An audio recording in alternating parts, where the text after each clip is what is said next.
Assalamualaikum warahmatullahi wabarakatuh. Berjumpa kembali bersama channel Sinau Teks. Kali ini kita akan membahas video pembelajaran pendidikan agama Islam kelas 11 sesuai dengan kurikulum 2013 revisi tahun 2019. Yaitu bab 4 tentang pengurusan jenazah. Oke, langsung saja kita mulai. Ini ada sebab umur dan kematian. Kematian memang misteri, namun setiap manusia sudah diingatkan bahwa kematian akan menjemputnya. Hal ini sesuai dengan firman Allah pada surat Al-Jumu'ah ayat 8, yaitu A'udzu billahi minasyaitonir rajim. Bismillahirrahmanirrahim. Qul innal mauta alladzi tafirruna minhu fa innahu mulaqikum thumma turadduna ila 'alimil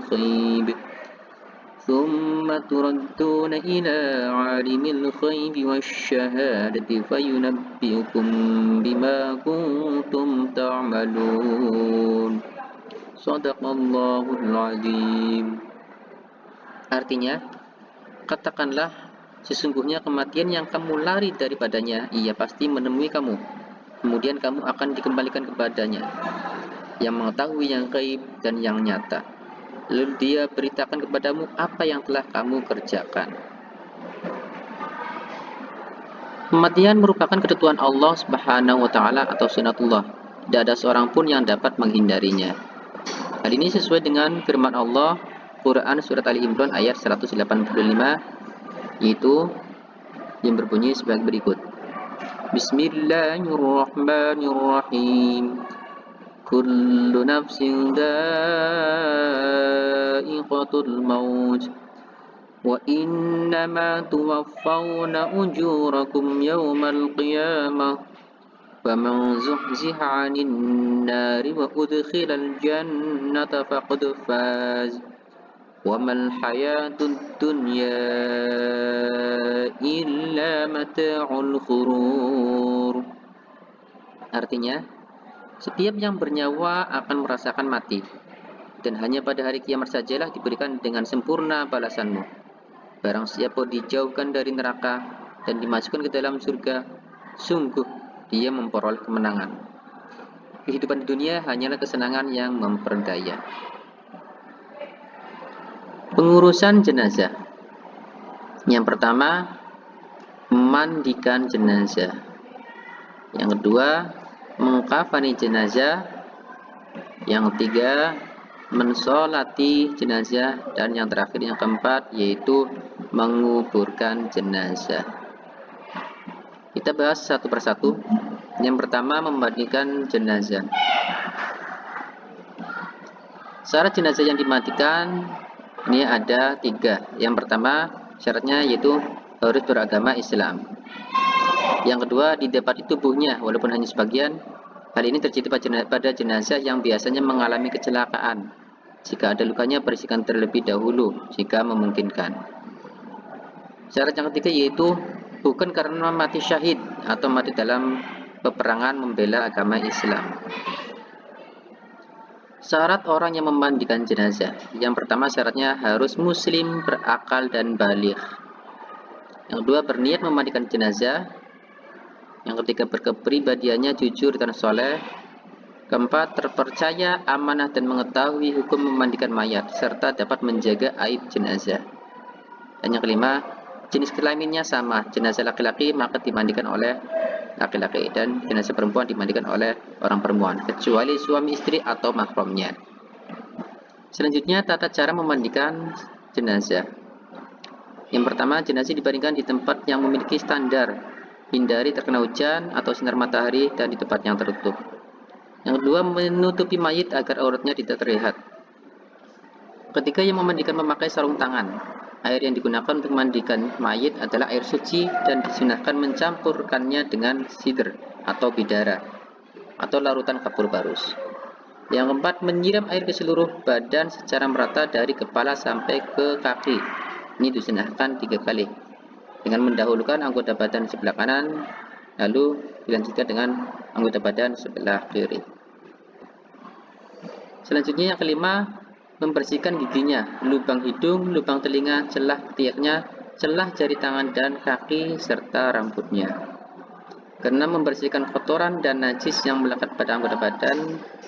Kemudian yang ketujuh, mewudukan jenazah, sebagaimana wudhu akan sholat setelah semuanya bersih.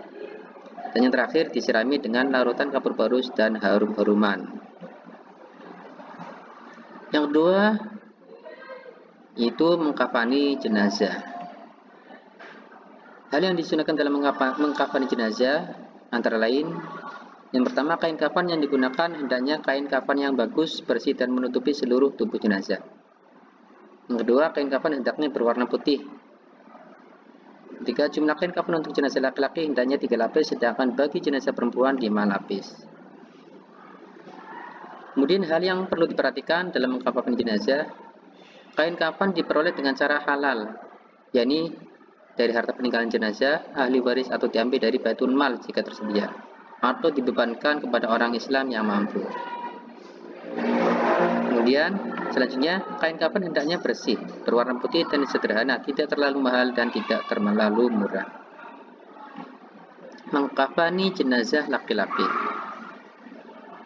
Bentakan kain kafan sehelai demi sehelai, yang paling bawah lebih besar dan luas, serta setiap lapisan diberi kapur barus. Angkatlah jenazah dalam keadaan tertutup dengan kain dan letakkan di atas kain kafan, memanjang lalu ditaburi wangi-wangian. Tutuplah lubang-lubang hidung, telinga, mulut, tubul, dan bibir yang mungkin masih mengeluarkan kotoran dengan kapas. Selimutkan kain kafan sebelah kanan yang paling atas, kemudian ujung lembar sebelah kiri. Selanjutnya, lakukan seperti tersebut selembar demi selembar dengan cara yang lembut.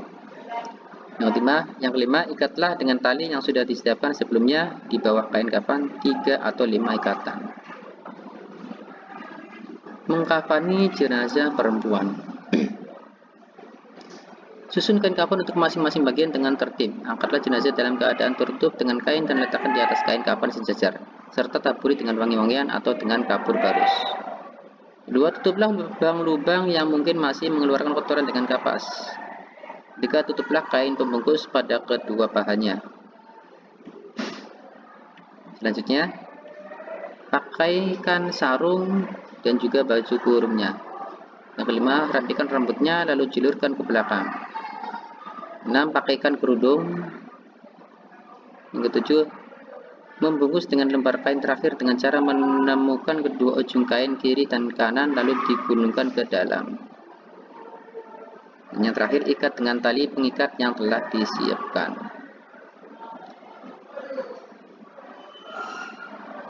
Mengurusan yang selanjutnya yaitu mensolatkan jenazah. Pihak yang paling utama menyolatkan jenazah yaitu sesuai urutan. Yang pertama, orang yang diwaskan oleh si jenazah dengan syarat tidak fasik. Yang kedua, ulama atau pemimpin terkemuka di tempat tinggal jenazah. Ketiga, orang tua si jenazah dan seterusnya ke atas. Keempat, anak-anak si jenazah dan seterusnya ke bawah, cucu dan seterusnya. Yang kelima, keluarga terdekat. Dan yang keenam, kaum muslimin seluruhnya. Ini berdasarkan urutan pihak yang paling utama mensolatkan jenazah. Selanjutnya, syarat-syarat sholat jenazah. Yang pertama, syaratnya harus suci dari hadas besar maupun kecil, suci badan dan tempat dari najis, menutup aurat dan menghadap kiblat. Yang kedua, jika jenazah laki-laki, posisi imam berdiri sejajar dengan kepalanya, dan jika jenazahnya perempuan, posisi imam berdirinya sejajar dengan perutnya.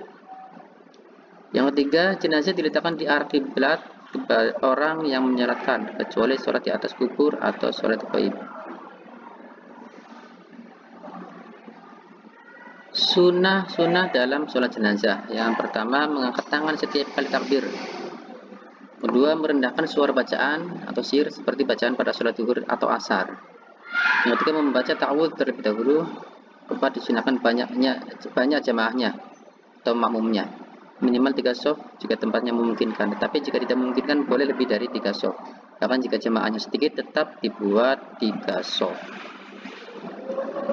Selanjutnya, rukun pelaksanaan sholat jenazah. Yang pertama, niat. Kemudian yang kedua, berdiri bagi yang mampu kecuali bila ada uzur. Yang ketiga, melakukan 4 kali takbir, tidak ada ruku dan sujud. Yang keempat, setelah takbir pertama membaca Quran surat Al-Fatihah. Setelah takbir kedua membaca sholawat Nabi. Setelah takbir ketiga membaca doa untuk jenazah. Dan yang ketujuh, salam setelah takbir keempat. Tata cara sholat jenazah. Yang pertama, niat sholat jenazah. Niatnya sebagai berikut. Usalli ala hadha. Ini untuk laki-laki, kemudian kalau perempuan hadhihi. Usalli ala hadzal mayyiti arba'a takbiratin lillahi ta'ala. Keterangan jika jenazahnya laki-laki lafadznya hadza. Kemudian jika jenazahnya perempuan menjadi hadhihi. Yang kedua, takbiratul ihram atau takbir pertama, setelah itu membaca Quran surat Al-Fatihah. Yang ketiga, lakukan takbir yang kedua dengan melanjutkan membaca sholawat atas Nabi Muhammad. Usahakan membaca sholawat yang lengkap seperti bacaan sholat pada tahiyat akhir. Selanjutnya, takbir lagi yang ketiga, lalu berdoa kepada jenazah. Bacaan doanya sebagai berikut. Allahumma ighfir lahu warhamhu wa'afihi wa'fu anhu wa akrim nuzulahu wa wasi' madkhalahu waj'alil jannata mathwahu. Sebagaimana sebelumnya, jika jenazahnya perempuan menggunakan H, jadi hu-nya diganti menjadi H. Artinya, ya Allah ampunilah ia, rahmatilah ia, selamatkanlah ia, maafkanlah ia, muliakanlah ia, lapangkanlah tempatnya, dan jadikan surga sebagai tempat kembalinya. Yang kelima yaitu takbir yang keempat yang diiringi dengan doa juga. Adapun doanya sebagai berikut. Allahumma la tahrimna ajrahu wa la taftinna ba'dahu waghfir lana wa lahu. Ini sama seperti sebelumnya. Jika mayitnya atau jenazahnya laki-laki, maka dibacanya hu, ajrohu. Tapi jika perempuan, maka dibacanya ha, ajroha, dan seterusnya. Yang terakhir yaitu mengucapkan atau membaca salam.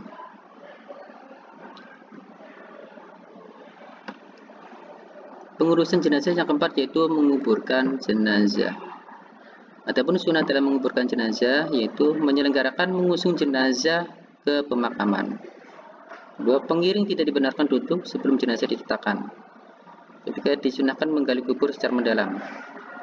Keempat, lubang kubur yang dilengkapi liang lahat untuk jenazah muslim, bukan syak. Ini untuk jenazah non muslim. Syak adalah liang yang dibuat khusus di dasar kubur pada bagian tengahnya. Kemudian disunahkan memasukkan jenazah ke liang lahat dari arah kaki kuburan lalu diturunkan ke dalam liang kubur secara perlahan.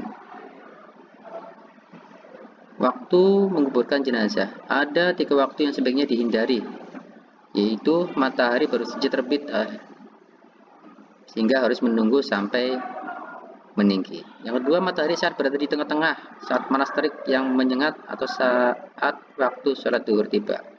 Tunggulah sampai condong ke arah barat. Yang ketiga, saat matahari hampir terbenam, jadi harus menunggu hingga ia terbenam sempurna. Ini waktu-waktu yang sebaiknya dihindari dalam menguburkan jenazah. Selanjutnya yaitu tentang takziah. Takziah adalah menghibur, yaitu menghibur keluarganya sebelum jenazah dikuburkan atau dalam waktu 3 hari sesudahnya. Adapun tujuan takziah adalah sebagai berikut. Yang pertama, memberikan bantuan moral dan material akhlak kepada ahli keluarga yang ditinggalkan. Kedua, menemani, ikut bersimpati dan berempati agar keluarga yang ditinggalkan sabar dan tabah. Yang ketiga, mendoakan yang meninggal. Dan yang keempat, menjadikan sebagai ibroh atau pelajaran bersama dan sebagai muhasabah atau introspeksi diri. Ziarah kubur. Manfaat dari ziarah kubur yaitu sebagai berikut. Ini sesuai dengan hadis Nabi yang berbunyi, qad kuntu nahaitukum an ziyaratil quburi ala fazuruha fa innaha turiqul qalbi wa tudmi'ul aini wa tudzakkirul akhirati wa la taqulu hujura. Hadis riwayat Al-Hakim. Artinya, aku pernah melarang kalian ziarah kubur, Sekarang lakukanlah, karena ia bisa melembutkan hati, meneteskan air mata, dan mengingatkan tentang akhirat, dan jangan berkata jorok. Misi manfaat ziarah kubur sesuai dengan hadis Nabi yang diriwayatkan oleh Al-Hakim. Adapun adab dalam melakukan ziarah kubur yaitu dianjurkan berdoa ketika masuk di pintu gerbang kuburan. Adapun doanya sebagai berikut: Assalamualaikum ya ahlal qubur minal mu'minina wal mu'minat wal muslimina wal muslimat wa inna insya'allahu bikum lahiqun kunna nas'aluka Allahal afwa wal afiyah. Hadis riwayat Muslim. Yang artinya selamat sejahtera wahai kaum muslimin dan muslimat yang ada di dalam kubur. Kami insyaallah akan menyusul kamu. Kami memohon kepada Allah Subhanahu wa taala semoga kami dan kamu mendapatkan pembersihan dari dosa dan keselamatan.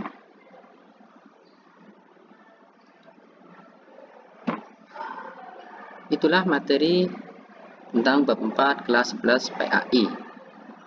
Untuk mendapatkan update materi selanjutnya silakan klik subscribe dan bunyikan loncengnya. Semoga bermanfaat. Terima kasih. Assalamualaikum warahmatullahi wabarakatuh.